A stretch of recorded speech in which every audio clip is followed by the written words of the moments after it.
네, 안녕하세요. 자, 오늘 모의고사 문제는 아직 못 푸신 분도 있죠. 그래서 이게 혹시 늦게 오셔서 못 푸셨다 그러면은 나중에 집에 가져가서 한번 풀어보세요. 시간 한 20분 정도 정해가지고 풀어보시고, 요거 해설은 제가 내일 해드리도록 하겠습니다. 그리고 한 4회 정도 되는데요. 우리 주간반 객관식 강의 끝나고 나서 법원 9급 시험이 있었죠. 근데 그 법원 9급 문제를 제가 여기다 다 넣어놨습니다. 그러니까 요 모의고사 푸시면 법원 9급 문제 따라 안 보셔도 될게끔 그렇게 해놨고요. 그리고 지금 이제 강의는 암기 자료로 진행을 하는데, 이게 객관식 문제풀이 할 때 제가 자료로 드리고 해설은 안 했죠. 그냥 자료만 나눠 드렸는데 이걸로 이제 진행하도록 하겠습니다. 그래서 지금 이제 우리 보셔야 될 거는 이거를 나중에 복습하시면서 따로 본다 이렇게 생각하지 마시고, 저하고 그냥 같이 객관식 맞는 지문 공부한다는 느낌으로 보면서 같이 외우면서 그렇게 진행하도록 하겠습니다. 그리고 지금 시점에서 우리 해야 될 게 객관식 문제집 보시던 거 있죠. 그거 계속 반복하셔야 됩니다. 그래서 문제집 한 권을 예를 들어서 내가 너무 쉬운 문제라든지 반복되는 문제라든지 쉽게 맞출 수 있는 문제 같은 거는 그냥 건너뛰든지 하시고, 틀린 문제들 있죠. 틀린 문제들 계속 반복하셔야 돼요. 이것도 모의고사 이것도 문제도 마찬가지고 계속 풀어보시고 틀린 지문 체크해 두셨다가 반복해서 계속 보셔야 돼요. 그래야만 우리가 이제 실전에서 내가 본 거를 맞출 수가 있습니다. 문제를 전혀 풀지 않고 그냥 이거 암기 자료만 보잖아요. 이렇게 되게 되면 봐도 틀려요. 실제 시험 문제 나와도 내가 분명히 봤는데도 나중에 지문으로 나왔을 때는 또 틀리게 되고 다른 거 찍고 막 이러거든요. 그래서 내가 공부를 했는데도 불구하고 자꾸 받는 것이 출제됐는데도 불구하고 자꾸 틀린다. 이렇게 됐을 때는 문제지를 아직 이제 완전히 숙지가 안 돼 있다. 문제지 회독수가 좀 덜하다. 이런 생각을 가지시면 됩니다. 그리고 조문은 계속 보셔야 되죠. 헌법 조문 중에 제가 중요한 거는 여기다 좀 집어넣어 놓긴 했습니다만, 기본적으로 헌법 조문을 계속 반복해서 보셔야 된다는 거. 이건 두 문자 따서 외울 수 있는 그런 문제가 아니기 때문에 반복하시는데, 우리 헌법 시험 같은 경우는 조문에 있는 것만 나오는 게 아니라 없는 것도 나와요. 그러니까 조문에 없느냐 있느냐 이걸 물어보는 형태로 나오거든요. 그러니까 헌법에 없고 법률에 있단 말이에요. 법률에 있는 거를 갖다 다음 질문 헌법 규정에 있는 것 중 맞는 것은 이렇게 물어버리니까 단순히 OX 문제가 아니라 헌법 조문에 있느냐 없느냐 이 자체를 물어버리는 이런 문제 같은 경우는 헌법 조문을 숙지해 놓지 않으면 어렵죠. 그래서 그런 문제가 매해 한 서너 문제 나옵니다. 그래서 조문만 알아도 풀 수 있는 문제가 한 서너 문제 나온다 이렇게 생각하시고, 많이 나올 때는 제가 한 7문제 정도까지 봤어요. 그래서 조문만 정확하게 알고 있을 때 풀 수 있는 문제가 나온 게 많이 나올 때는 한 7문제까지 출제된 적이 있다. 그래서 안 나온다 하더라도 다음 주 재판 청구권에 관련된 설명이 틀린 것을 이렇게 해가지고 1, 2, 3, 4, 5 지문 나오는데 한 개 조문을 집어넣어버려요. 그러면 우리가 예를 들어서 조문을 정확히 숙지하지 않았다 이렇게 되게 되면 그걸 세모치고 넘어가야 되잖아요. 그러면 전체적으로 난이도가 다 올라가 버리거든요. 그러니까 어쨌든 답이 되든 안 되든 조문 계속 반복해서 볼 것, 그 다음에 문제지, 지금까지 모의고사를 봤던 아니면 객관식 문제집 보시는 내용들 중에 문제 지문 나오는 거 계속 반복할 것, 이게 기본입니다. 그것만 되면 어느 정도 합격선까지 올라갈 수 있어요. 그래서 객관식 문제집, 조문 계속 반복해서 보시고, 그 다음에 여기다가 암기 자료는 이제 우리가 기출문제에서 아직 다루지 않았던 최신 판례라든지 아니면 중요한 내용임에도 불구하고 출제 안 됐던 부분들 있죠. 이런 걸 좀 봐야 되니까 이걸 가지고 좀 커버한다는 생각으로 그렇게 보시면 되겠습니다. 물론 기출됐던 것도 다 들어가 있으니까요. 근데 여기 제 설명 들으시면은 여기 좀 너무 간략하게 압축되어 있는 부분인데, 이런 걸 조금 더 쉽게 좀 융통성 있게 나중에 지문 나왔을 때 눈으로 보시고 제 설명 한번 듣고 나중에 시험 치기 직전에 빠른 속도로 한번 이렇게 돌려보면은 아무래도 자신감을 좀 가질 수 있게 되겠죠. 그런 형태로 이제 진행하겠습니다. 자, 바로 1페이지부터 바로 나갈게요. 오늘 이제 문제 드린 거는 꼭 나중에 답 가린 채로 한번 풀어보십시오. 그래서 잘하시는 분들은 몇 개 정도 나오냐 하면 15개 이상 나와요. 그래서 17개까지, 그러니까 보통 18개, 19개는 잘 안 나오더라고요. 근데 17개, 그리고 15개 이상 정도, 이 정도 목표로 잡아가지고 시간 정해가지고 풀어보셔야 됩니다. 자, 그렇게 생각하시고요. 그 다음에 자, 바로 진도 나갈게요. 1페이지부터 보시면 일단 헌법총론 부분인데, 헌법총론은 지금 출제가 가장 비중이 작다고 볼 수 있어요. 옛날에는 이제 헌법총론 기본권 통치구조가 뭐 비슷한 비율로 나왔습니다만 지금은 약간 헌법총론이 좀 줄어들고 말이죠. 그리고 반대로 이제 기본권 파트에서 한두 문제 더 추가되는 형태로 그렇게 좀 나오고 있어요. 그래서 헌법총론은 뒷부분에 이제 그 한국 헌법의 기본 제도 있거든요. 정당제도, 그 공무원제도, 선거제도, 지방자치제도 여기서 한 두 문제 정도 나오는 경향. 그리고 앞에 거는 그 매년 나오진 않습니다. 그러니까 한 2, 3년 걸러서 한 번씩 뭐 국적법에 한번 나온다든지 뭐 기본 원리 한번 뭐 전문 한번 나오고 뭐 이런 식으로 돌아가면서 나오거든요. 전체적으로 골고루 출제되지만 비중은 좀 덜하다. 이런 생각을 가지고 보시면 되겠습니다. 자, 맨 앞에 헌법의 개념과 종류 나오는데 이건 옛날에는 좀 출제했는데 요즘은 거의 뭐 법무사 시험에서는 안 다루죠. 잘 출제되는 부분은 아닙니다. 근데 사실 출제하려고 해도요. 티오가 안 생겨요. 방금 했지만 우리 20문제인데 20문제 중에서 총론에서 뭐 한 6문제 정도 잡는다고 했을 때 조금 더 줄여갖고 예를 들어서 5문제, 4문제 이렇게 되게 되면 기본 논리와 기본 제도만 해도 한 4, 5문제 나와버리거든요. 그래서 앞부분에 내기가 쉽지는 않습니다. 그래서 이거 돌아가면서 나온다 이렇게 보시면 되고요. 자, 1번에 고유한 의미헌법은 성문헌법 불문의 어떠한 형식으로도 존재할 수 있다 되어 있는데요. 자, 고유한 의미헌법 요게 국가 조직하는 법이라는 뜻이죠. 요거 실질적 의미 헌법에도 맞아요. 자, 여기 보면 그 1번에서 실질적 의미 헌법은 성문 불문 어떤 형식으로도 존재할 수 있다 이러면 맞아요. 고유한 의미 헌법도 맞고 그렇습니다. 실질적 의미 헌법은 헌법 전의 형태로 존재하지 않고 뭐 기본권과 통치 구조에 관련된 내용 담고 있으면 다 실질적 의미 헌법이라고 부르니까요. 그래서 이거 다 맞는 지문으로 출제된 바 있고 그다음에 2번에 자 근대 입헌주의 헌법은 기본권 보장과 권력 분립 요걸 내용으로 하죠. 그런데 이 기본권 보장할 때는 재산권을 절대적으로 보장하는 그런 형태로 뭐 내용을 담고 있다는 거. 그래서 오늘날에 와서는 재산권을 가장 쉽게 제한할 수 있는 그런 기본권으로 이제 됐던 거고요. 자, 성문헌법성, 경성헌법성을 특색으로 한다. 경성헌법이라고 하는 것은 헌법 개정 절차가 법률 개정 절차보다 더 엄격한 걸 말합니다. 헌법 기본력을 더 강화시키는 그런 역할을 하고요. 자, 3번 현대사회국가 헌법은 자, 적극국가, 행정국가. 자, 행정국가를 우리 생각해 보면은 자, 국회에서 입법권을 독점하는 게 아니라 구체적인 내용은 좀 세부적인 내용은 행정입법에다 위임하고 그렇게 되죠. 자, 그런 것도 생각해 보셔야 됩니다. 사회적 기본권의 강조, 재산권의 상대화. 그래서 우리가 헌법 조문에 그 재산권 규정이 있잖아요. 재산권의 내용과 관계는 법률을 정한다고 할 때 이 법률은 기본권 형성적 법률로 보죠. 그래서 법률로 구체화되어야만 재산권으로 보장이 되는 그런 내용들 알아두셔야 되고요. 국제평화주의, 헌법재판제도 강화, 이걸 뭐 특색으로 한다고 되어 있는데 이건 시험 문제 딱 나오면 현대사회권법의 특색해가지고 뭐 재산권 보장, 뭐 권력분리 뭐 이런 게 나올 가능성이 높아요. 그럼 아주 기초적인 그런 문제가 되겠습니다. 자, 4번 불문헌법 국가에서는 자, 형식적 의미의 헌법전 이런 게 따로 없죠. 불문헌법 국가에서는. 그래서 위헌법을 있을 수 없다는 게 이게 다수설 입장입니다. 이것도 약간의 견해 대립은 있긴 한데요. 위헌법의 심사제도는 있을 수 없다는 게 다수설. 그러니까 위헌법의 심사제도는 형식적 의미의 그 효력이 형식적 효력이 말이죠. 법률보다 더 상위 규범이 존재를 해야 됩니다. 그래야만 법률이 헌법에 반대되는지 여부를 심사할 수가 있죠. 그래서 우리가 뭐 실질적 의미 헌법 이렇게 하게 되게 되면 헌법상도 전부 법률을 정하고 있기 때문에 형식적 효력이 다 동일하잖아요. 그렇게 되니까 이제 위헌법 심사제도가 있을 수 없다 이런 이야기를 할 수 있다는 거고요.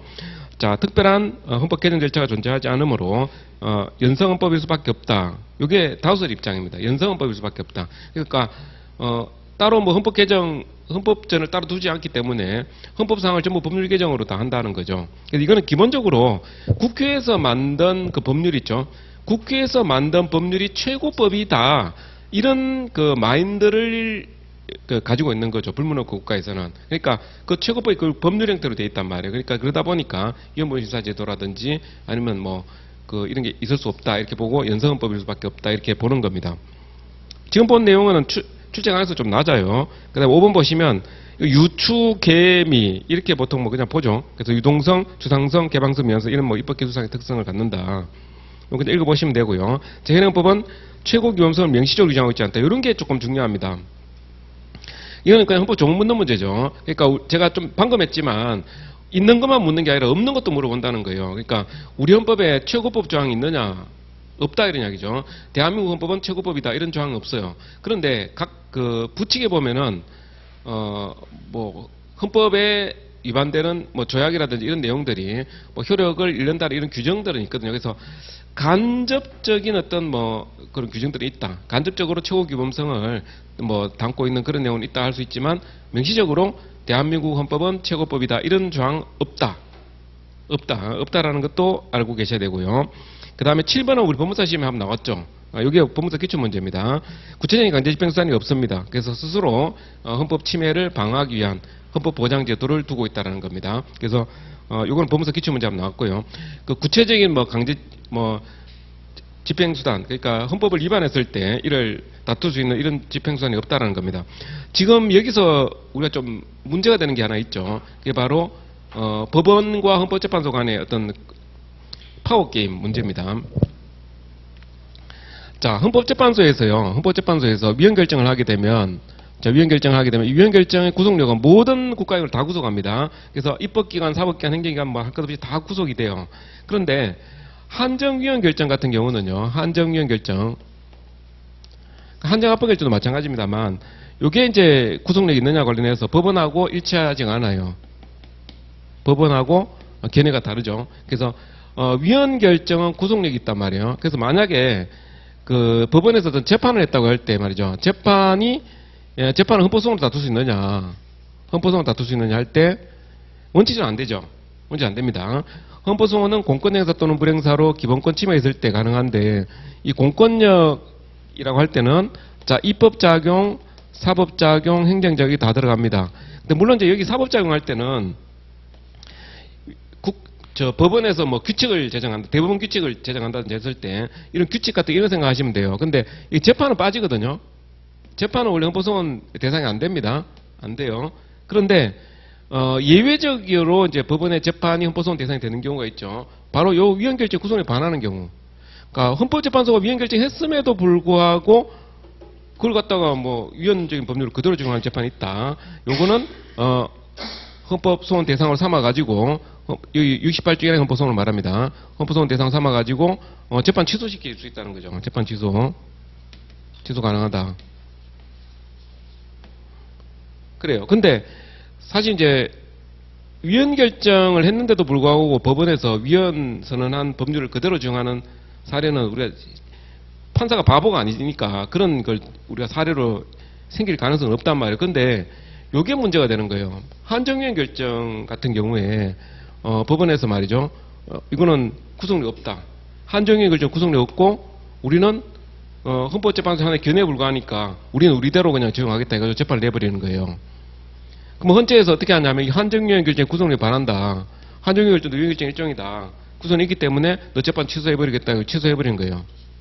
그러면 이제 법원에서 어떻게 하냐면 취소하든지 말든지 이게 돼버리는 거예요. 그럼 헌재에서 취소하든지 말든지 우리는 그 재판 그대로 적용하겠다 이렇게 되는 거죠.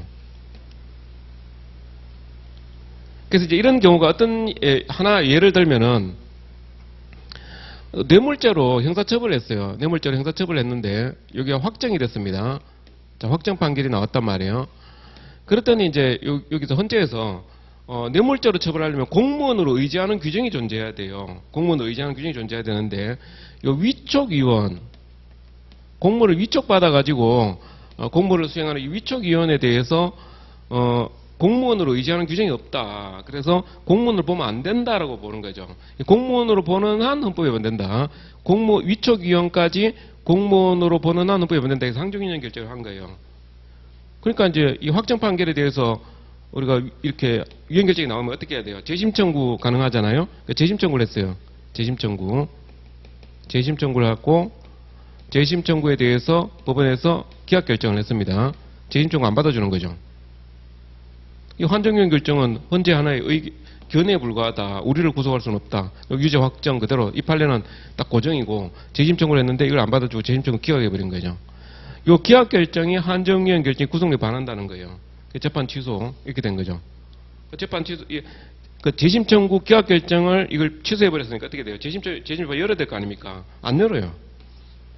무시 이렇게 돼버린 거죠.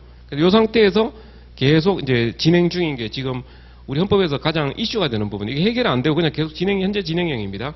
이게 입법적으로 지금 해결돼야 되는데 국회에서 이런 걸 지금 해결 안 하고 있으니까 요거 같은 사례가 어떤 게 있냐면 세금이 부과가 됐어요.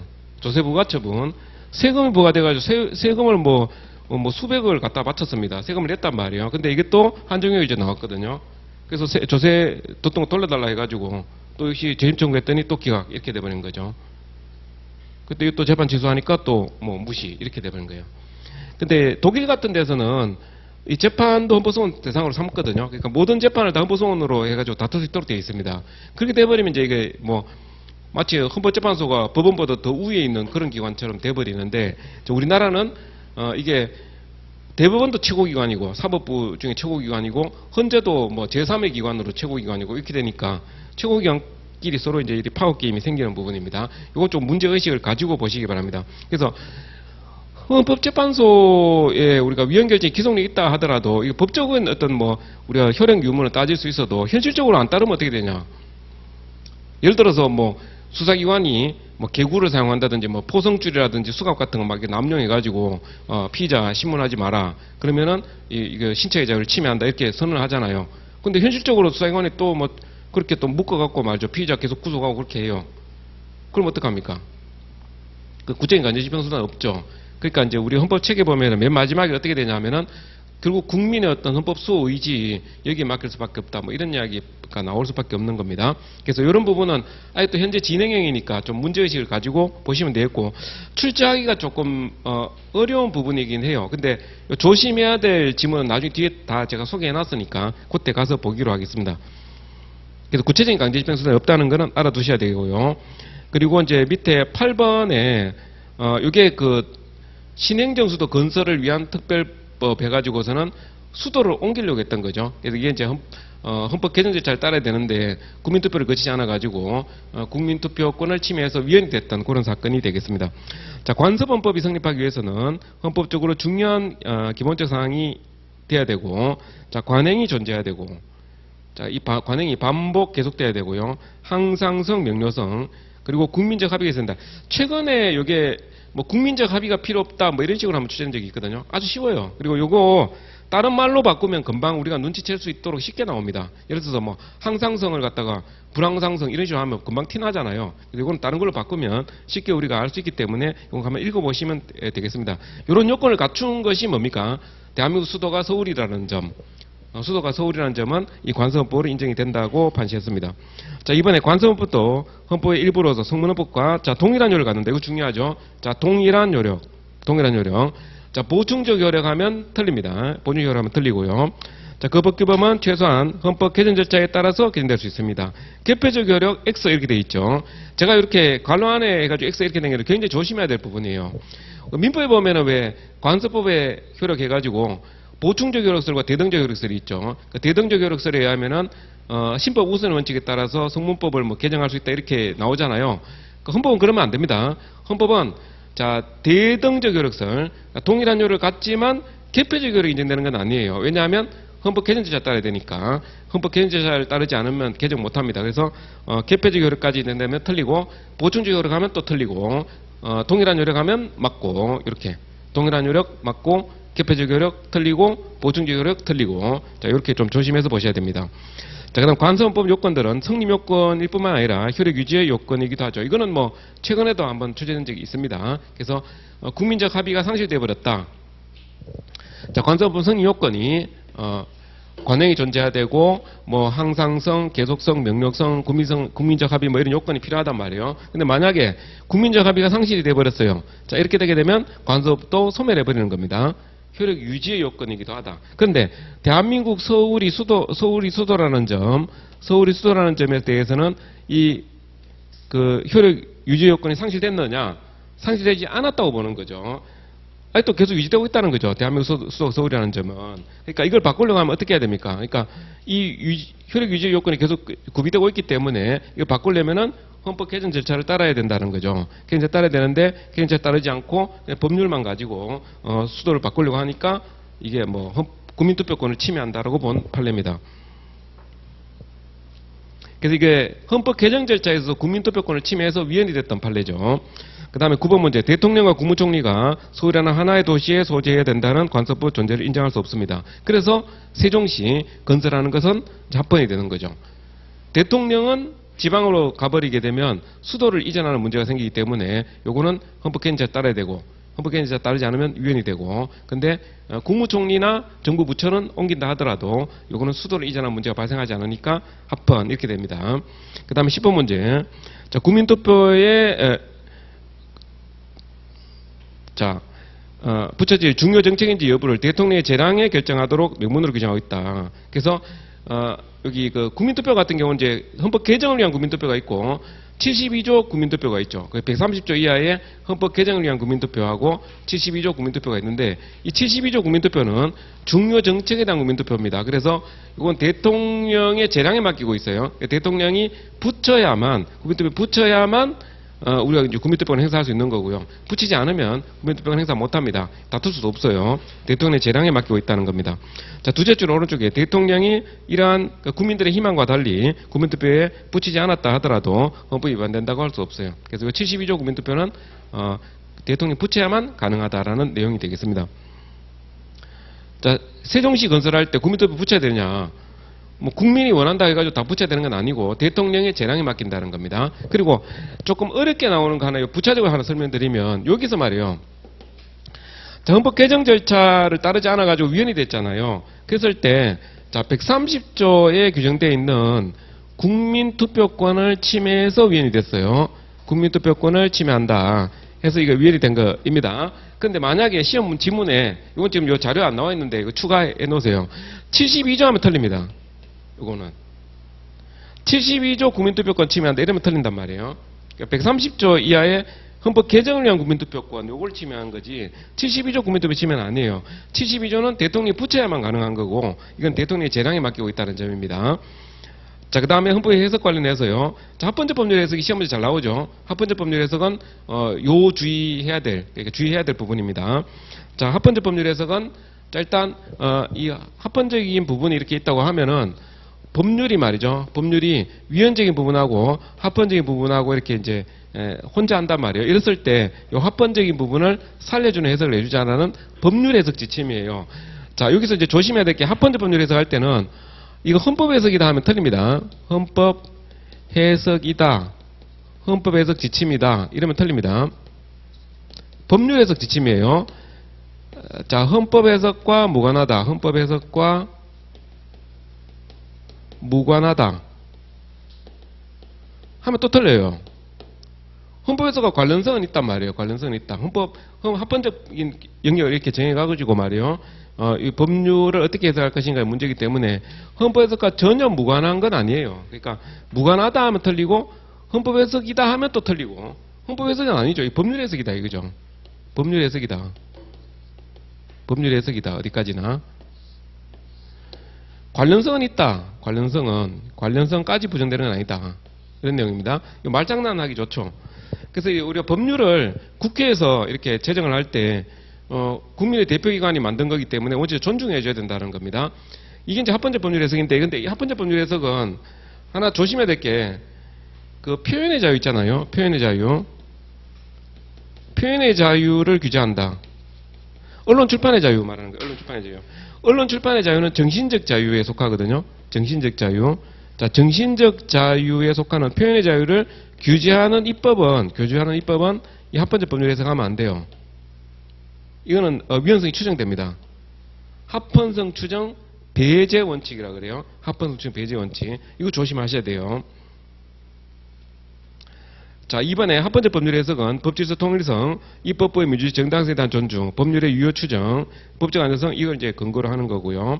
합헌적 법률 해석은 해석론이기 때문에 별도의 명시적인 법적 근거가 필요한 건 아닙니다. 우리가 위헌 법률 심판 같은 규범 통제 같은 경우는요, 원칙적으로 이 법 규정이 근거 규정이 있어야 되거든요. 근데 합헌적 법률 해석은 해석 원리입니다. 그래서 해석에 의해서 도입할 수 있는 거고. 자, 그다음 4번에 한정합헌 결정이나 한정위헌 결정 같은 변형 결정을 합헌적 법률 해석의 어떤 전형적인 표현 방법이라 할 수 있습니다. 이게 법무사 기출 문제. 이게 단순 위헌 결정을 해버리면은 전부 다 무효가 돼버린단 말이에요. 그래서 한정합헌이나 한정위헌 결정을 하게 되면 이렇게 해석하는 한 헌법에 해당된다. 혹은 이렇게 해석하는 헌법에 해당되지 않는다 해가지고 이 합헌적인 부분을 살려줄 수 있다 말이에요. 그래서 합헌적 법률 해석은 이렇게 변형 결정을 하게 만드는 이런 근거가 되는 겁니다. 합헌적 법률 해석의 결과 단순 위헌 결정을 선언해야 된다. 이렇게 나왔죠. 법무사 시험에. 그런 식으로 해서 틀리게끔 출제된 적이 있습니다. 자, 5번에 합헌적 법률 해석은 자, 합헌적 해석의 여지를 가지고 있는 법률 해석을 지속시킨다는 소극적 의미와 보충하는 것도 가능합니다. 그러니까 제가 보충해야 된다 적극적 의미를 모두 포함하고 있어요. 자, 5번 근데 우리가 법률에 어떤 흠결이 있는 경우에 해석에 의해서 보충해 줄 수 있다면 보충을 해가지고 합헌적인 그런 해석을 해줄 수 있다라는 취지입니다. 자, 한정합헌이나 한정유예결정 같은 경우 합헌적 법률 해석의 결과라 그랬죠. 근데 이제 헌법불합치결정은 어떤 거예요? 헌법불합치결정. 헌법불합치결정 어떨 때 하냐면 그 어떤 영역에서 말이죠. 위헌적인 부분하고 합헌적인 부분이 뒤섞여 있을 때 이때 헌법불합치결정을 합니다. 그래서 위헌적인 부분을 이렇게 좀 도려낼 수 있도록 입법부에다가 이제 입법 촉구를 내가지고 입법으로 해결하도록 하는 게 헌법불합치결정이에요. 이런 경우가 있고 또 하나는 뭐냐면 평등원칙 위반한 경우, 평등원칙, 평등권 침해의 경우에 단순유예 결정해버리면 지금 보호받는 것조차도 보호를 못 해주거든요. 그래서 평등원칙 위반한 경우 이때 헌법불합치결정합니다. 그 다음에 그 법적 안정성을 기하기 위한 경우, 예를 들어 우리 민법 규정 같은 거 있죠. 민법에 호재에 관련된 거 이런 거, 뭐 호주제도 이런 거 단순유예 결정해버리면 하루아침에 막 우리 가가 다 무너지잖아요. 그러니까 이렇게 법적 안정성을 기하해야 될 필요성이 있을 때 이때 헌법불합치결정을 해요. 그래서 이런 경우, 자, 이런 경우, 자, 이런 경우, 이런 경우에 헌법불합치 결정을 합니다. 헌법불합치. 이것도 위헌결정 일종입니다. 이거는. 다만 이제 형식적으로는 살려놓고 입법부에다 입법 촉구를 하는 거죠. 입법 촉구하는 형태로 그렇게 이루어지는 게 헌법불합치 결정이고, 요거는 합헌적 법률 해석의 결과로 보지는 않습니다. 그래서 합헌적 법률 해석의 결과는 한정합헌이나 한정위헌 이런 식으로 하는 거고, 자, 이런 경우에 헌법불합치 결정을 한다는 거예요. 근데 우리가 사실 이제 헌법불합치 결정이냐 단순유예 결정이냐 이건 굳이 뭐 디테일하게 나누어서 볼 필요는 없습니다. 헌법불합치 결정도 위헌 결정이라고 생각해 보시고, 다만 이제 특정한 사안에서 헌법 불합치하고 이제 위헌 결정하고 구분해야 될 부분이 조금 있는 게 있거든요. 자, 그런 것만 제가 그 파트에서 설명드리도록 하겠습니다. 자, 7번에 합헌적 법률 해석은 사법 적극주의가 아니라 사법 소극주의죠. 그래서 입법부를 존중해주는 차원에서 사법 적극주의는 단순 유연 결정을 과감하게 조금이라도 위헌성 있으면 과감하게 위헌선을 하는 게 사법 적극주의고요. 요거는 이제 사법부의 판단을 자제를 해가지고 입법부를 존중해주는 그런 관점이기 때문에 사법 소극주의라고 합니다. 이건 또 이제 법무사 시험에 나올 수 있어요. 이런 거는. 자, 요거 중요합니다. 8번에 이거 조심해서 보시기 바랍니다. 언론 출판의 자유를 제한하는 법률, 정신적 자유 규제입법. 자, 이제 표현의 자유라 그랬죠. 이렇게 나올 수 있어요. 자, 표현의 자유를 규제하는 입법에서는 합헌을 추정하면 안 돼요. 자, 이거까지 다음 중 합헌적 법률에서 관련된 설명 중 틀린 것은 이렇게 해가지고 뭐 정신적 자유를 규제하는 입법에 있어서도 이런 합헌적 법률에서는 존중돼야 된다 이러면 틀린단 말이에요. 그런 것 좀 조심해서 보시면 되겠습니다. 자, 헌법과는 법무사 시험에 나온 적이 없죠. 나올 가능성도 별로 없어서 자, 실제 뭐 헌법책에서는 몇 페이지 되지만 자, 간단하게 그냥 소개하는 정도로 기본적인 것만 해놨어요. 자, 법시정주의가 있고 결단주의, 그 다음에 통합주의 이렇게 있죠. 그 법시정주의는 법규범을 강조하는 입장, 그리고 결단주의는 사실적인 힘 이걸 강조하는 입장이고 통합주의는 통합을 강조하는 입장입니다. 자, 법치주의 대표학자가 켈젠이죠. 그래서 켈젠에 보면은 국가를 법질서로 파악했고 법질서는 근본 규범, 최고 정점, 근본부로 보고요. 이걸 최고 정점으로 하는 단계적 구조를 이루고 있다. 국가를 법 단계로 설명한 사람 켈젠. 이건 아주 기초 중에 기초거든요. 그래서 요 정도는 뭐 하나 지문 정도로 나와도 전혀 이상할 게 없죠. 근데 우리 시험에 잘 안 나오는 부분입니다. 자, 옐리네크는 요 사람이 법정주의지만 조금 다른, 그러니까 켈젠과 조금 다른 주장을 했어요. 그래서 이 사람은 사실이 규범에도 영향을 미칠 수 있다는 점을 어느 정도 인정하고 있다는 점에서 좀 뭐 계몽적 법실정주의자 이렇게 부르기도 하는데요. 약간 다른 견해를 낸 바 있다는 거고.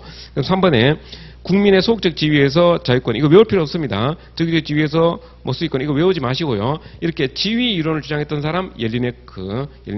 이 법행하고 법원 구에 한번 나온 적 있죠. 그거 좀 간단하게 좀 보시면 되겠고, 칼슘미터가 바로 결단주의입니다. 결국 사실적인 힘을 강조했던 사람이죠. 그래서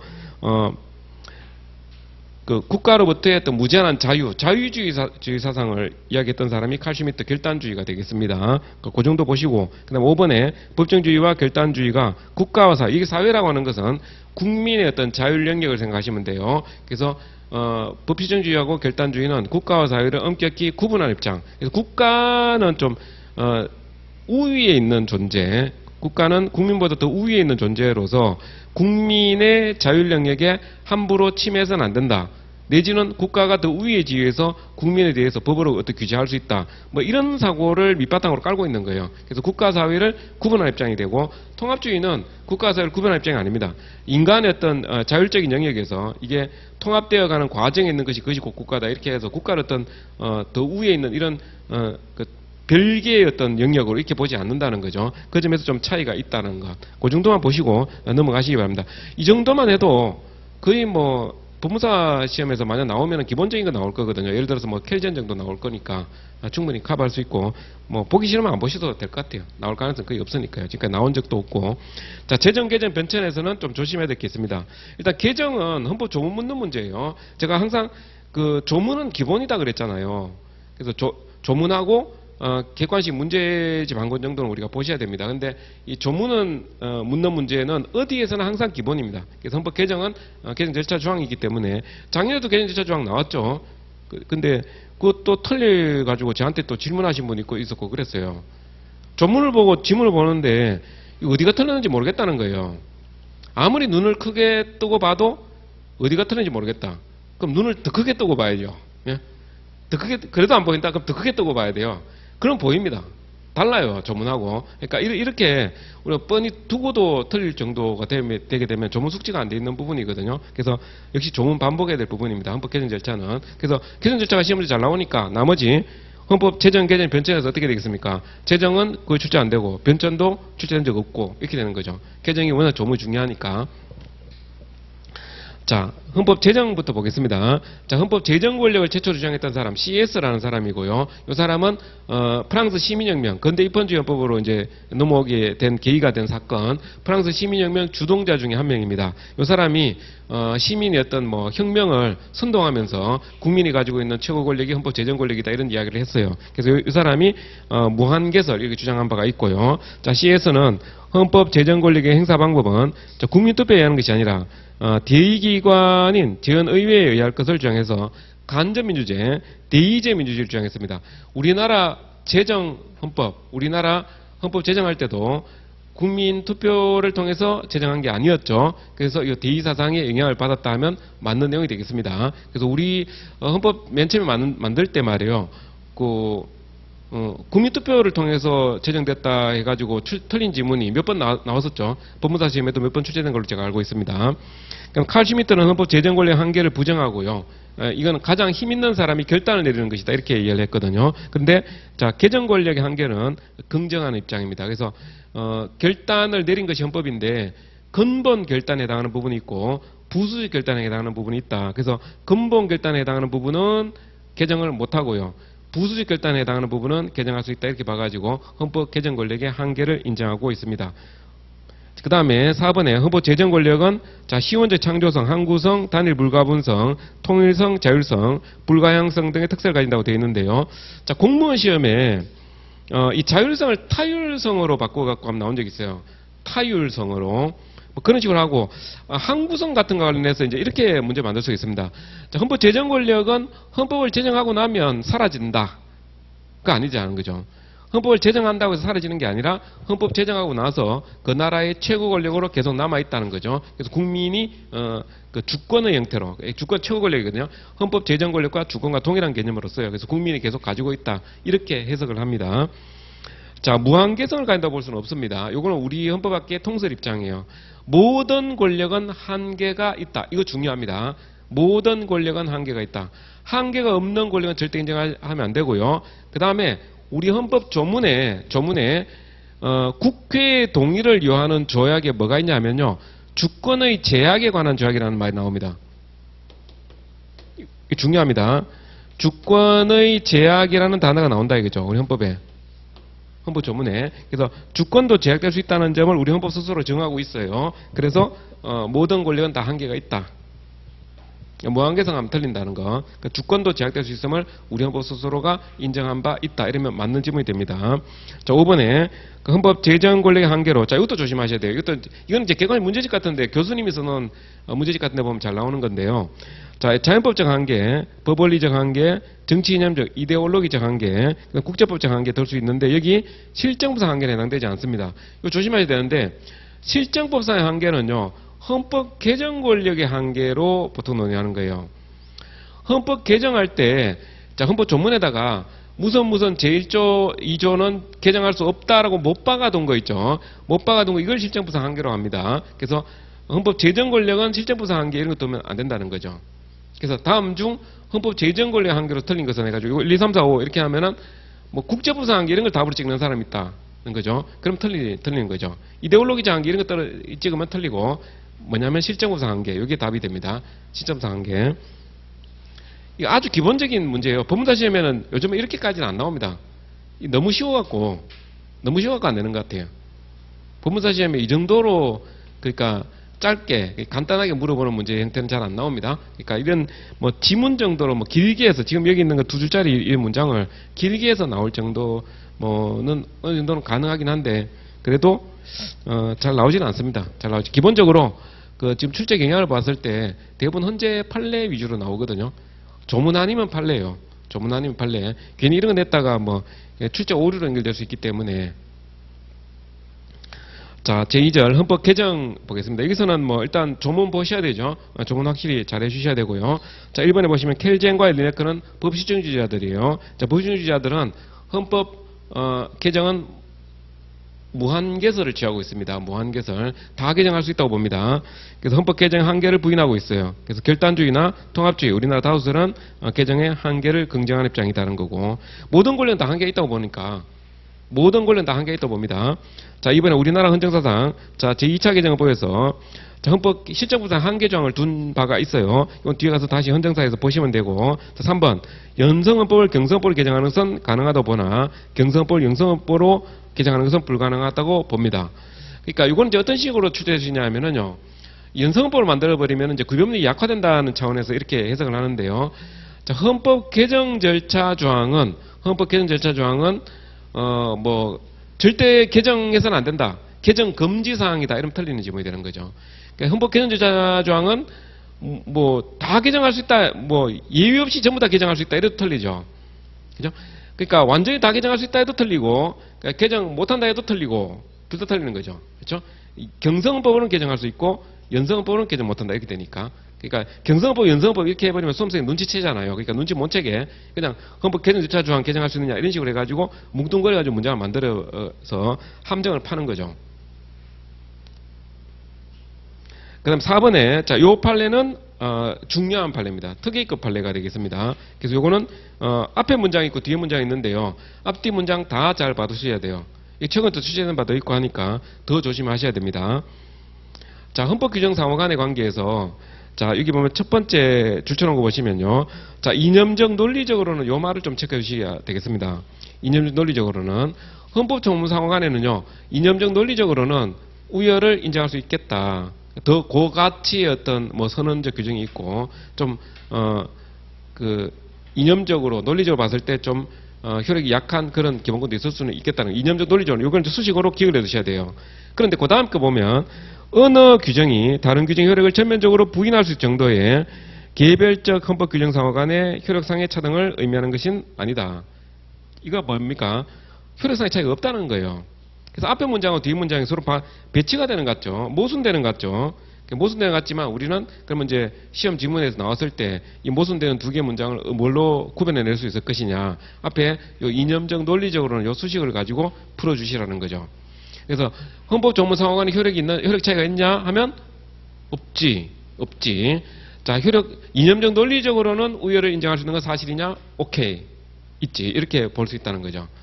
이해되시죠? 그러니까 이건 결국 어디로 연결되냐 하면 헌법 조문을 헌법 소원 대상으로 삼을 수 있느냐. 이거 안 된다는 거죠. 헌법 조문을 위헌법원 심판 대상으로 삼을 수 있느냐. 이거 안 된다는 겁니다. 그 위헌법원 심판 대상 그리고 위헌법원 심판 대상, 헌법 소원 대상에 헌법 조문은 다툴 수가 없습니다. 자, 이거 조심. 이거 나온 지가 좀 됐어요. 나온 지 좀 오래됐기 때문에. 근데 다른 시험에 또 나왔거든요. 그러니까 법문사 시험에 좀 조심해야 될 그런 헌재 결정이 되겠습니다. 자, 5번에 국민투표 효력에 대해서 이의가 있는 투표인은 투표인 10만 이상의 찬성을 얻어 중앙선거관리위원회 위원장을 필요로 하여 투표로부터 20일 이내에 대원에 제소할 수 있다. 이거 5번 문장 같은 경우는요. 옛날에 지금으로부터 벌써 10몇 년 전에 말이에요. 헌법 강의 처음 할 때도 이 조문은 많이 출제된다고 해가지고 제가 집어넣었던 그런 문장이었거든요. 근데 그 이후로 얼마나 많이 출제됐습니까, 이거? 5번 요지문 엄청나게 많이 출제됐어요. 물론 법문사 시험은 아니지만 법원 행시, 법원 국업, 예?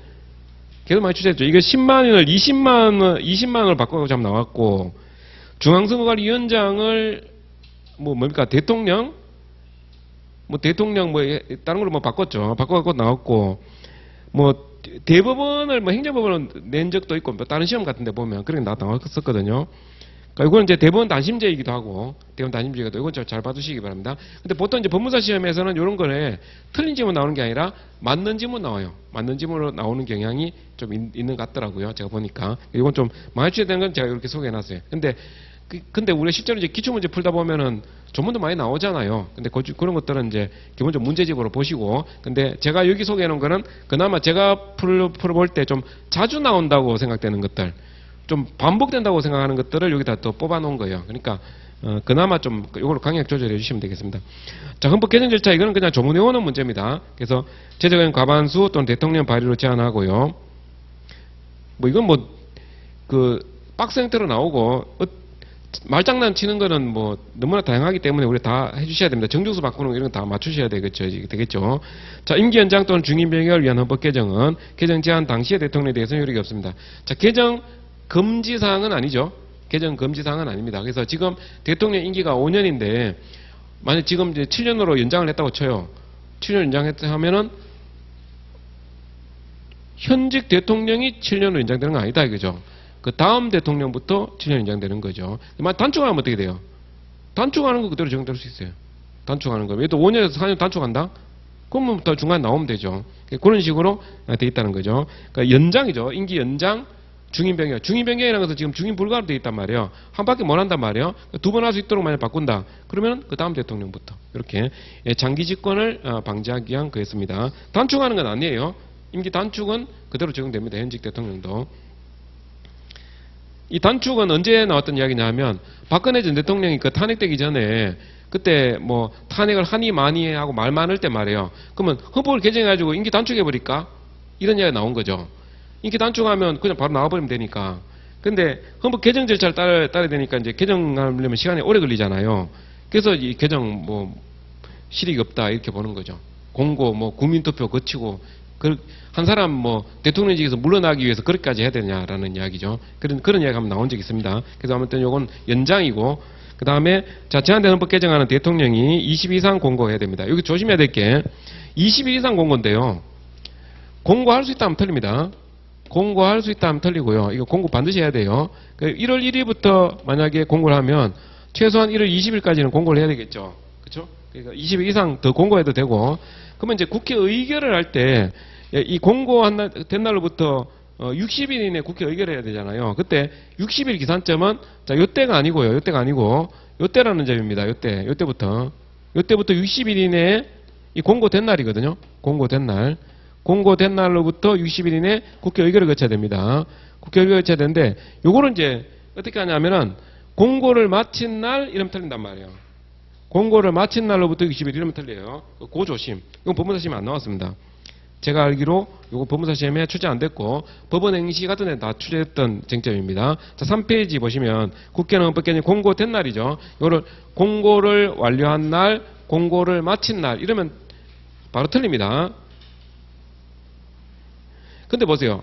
제가 이거는 좀 문제를 많이 풀어보시라고 제가 말씀드리는 게, 만약에 자, 우리가 문제를 안 풀어본 상태에서요.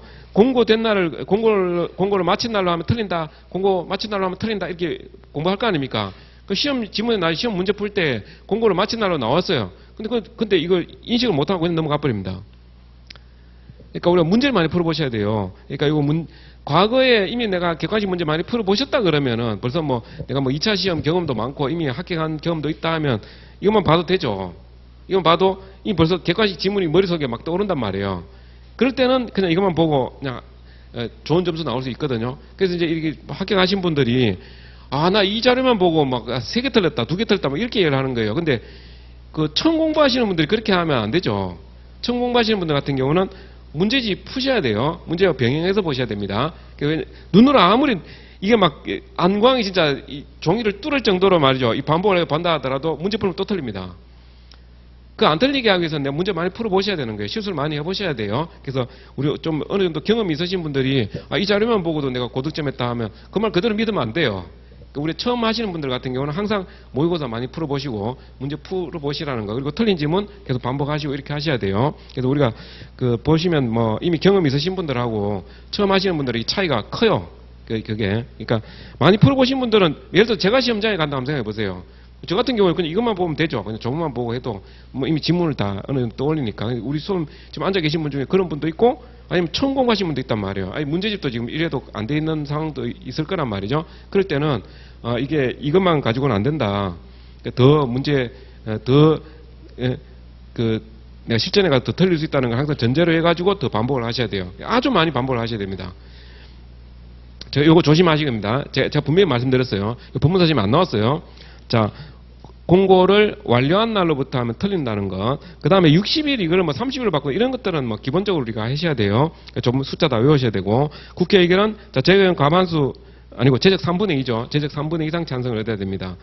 자, 여기 헌법 조문에 없는 게 있는데요. 수정 의결 안 되고 기명 투표를 합니다. 수정 의결 안 된다. 자, 수정 의결 하면 왜 안 되냐 하면 자, 공고 절차가 아까 필수 절차라 그랬잖아요. 그러면 의결을 할 때, 자, 공고를 예를 들어 A라고 공고를 해놨는데 의결은 B로 의결해버리면, 그럼 B는 공고한 적이 없게 돼버리잖아요. 그러면 이제 공고 절차 위반이 되는 거예요. 국민에게 알린 그대로 통과를 해줘야 됩니다. 공고가 필수 절차이기 때문에 수정 의결해서는 안 된다. 그 다음에 기명투표를 합니다. 이거는. 그러니까 헌법 개정은 나중에 이제 정치 책임을 묻기 위해서 반드시 기명투표를 하도록 되어 있다는 점, 이거 다 중요하고 다 추진했습니다. 자, 이건 전부 다 추진했던 문제예요. 자, 5번에, 자, 국회 의결한 후 30일 이내에 국민투표에 붙여서. 그럼 숫자를 한번 보시면, 숫자는 이제 여기 공고는 20일 이상 공고해야 되고, 이거 60일 이내에 의결해야 되고, 국민투표 30일 이내에 국민투표 붙여야 되잖아요. 그러면 이제 20일, 60일, 30일 이거 외우셔야 되겠죠. 근데 20일, 30일, 60일은 좋아할 텐데. 그럼 2, 3은 6하고 외우면 될 텐데, 그죠? 그러니까 이게 좀 애석하게도 60일이 먼저 나와 있어요. 그러니까 20일, 60일, 30일 이렇게 돼 있습니다. 20일, 60일, 30일 이거 외워두셔야 되고요. 국민투표 붙여가지고 국회의원 선거자 가만투표와 투표자 가만찬성이 됩니다. 이 중에 하나를 빼면 틀린다고 제가 분명히 말한 적이 있어요.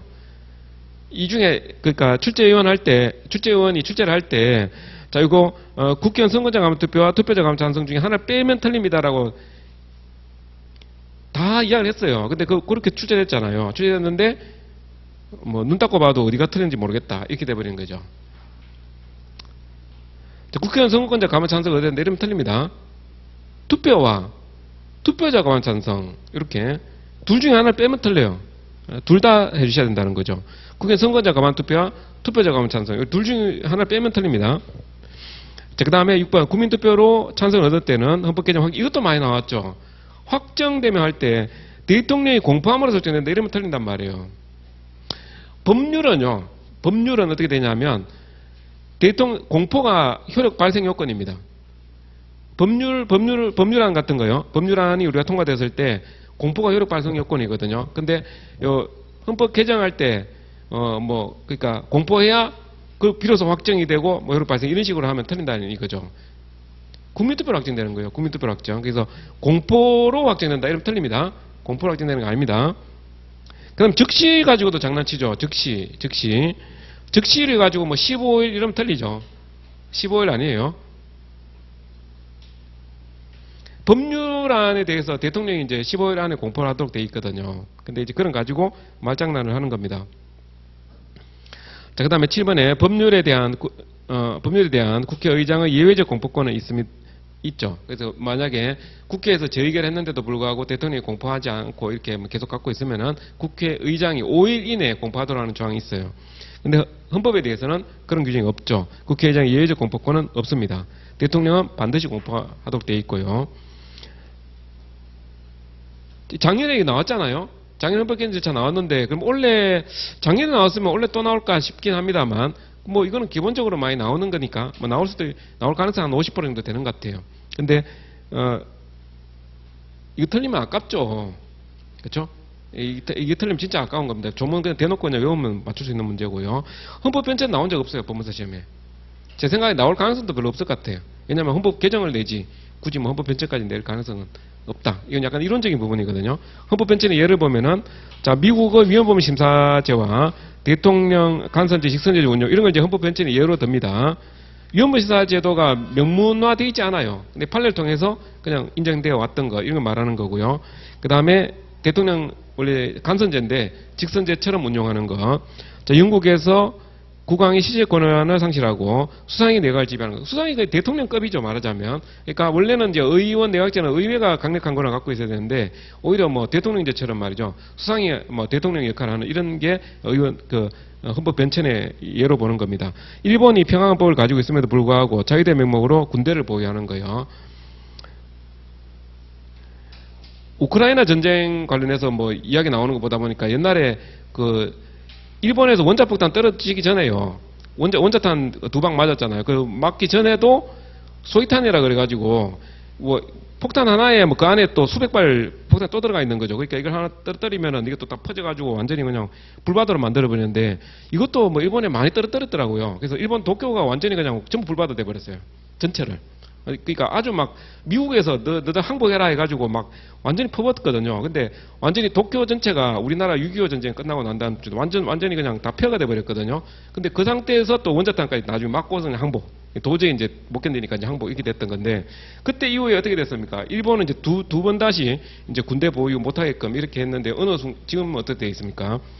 해군력이 뭐 전 세계 몇 위 이렇게 돼 있죠. 그러니까 이건 이제 헌법 변천의 예로 든다는 겁니다. 그래서 우리나라나 뭐 일본이나 우크라이나 뭐 다 비슷한 상황이 되죠. 전쟁에 대해서 완전 폐허가 된 상태에서 다시 복구하면서 또 뭐 이렇게 성장하기도 하고 이렇게 되는 것 같더라고요. 자, 4번에 한국에서 제1차 헌법 개정 헌법에서 양원제를 규정하고 있는데 이거 법무사 시험 나왔었어요. 이거 어떤 식으로 나왔냐면은 다음 주 뭐 재헌헌법의 내용 중 틀린 것은 해가지고 양원제 이렇게 해가지고 틀린 제 감 있었죠. 재헌헌법 당시에는 단원제였고요. 나중에 개정할 때 이제 양원제 개헌이 있었다는 겁니다.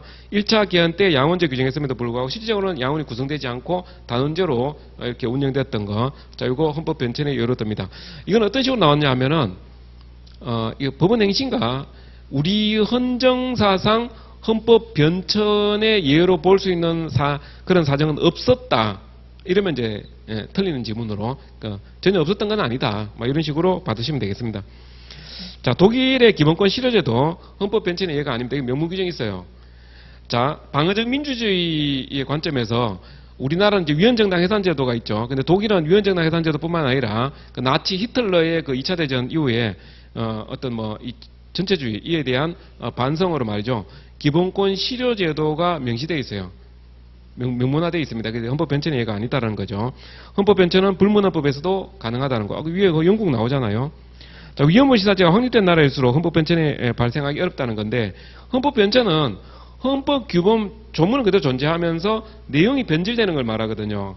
그 내용이 변질되는 걸 말하는데 내용이 변질되려면 어떻게 해야 되겠습니까? 당연히 헌법에 반하는 관행이 누적이 돼야 되겠죠. 근데 만약에 위헌범 시사제도 확립된 나라에서 조금이라도 위헌성이 있으면 과감하게 위헌선을 해버린다. 무효. 이렇게 선언한다 그러면 헌법 변천은 발생이 어렵죠. 헌법과 반대되는 사실관계가 좀 시간적으로 누적이 돼야 그 헌법 규범이 변질되는 그런 경우가 되는 거거든요. 그래서 이런 거는 뭐 그냥 읽어보시면 되겠습니다. 자, 좀 천천히 했는데 좀 쉬었다가 좀 더 빨리 가겠습니다. 좀 쉬었다 보겠습니다.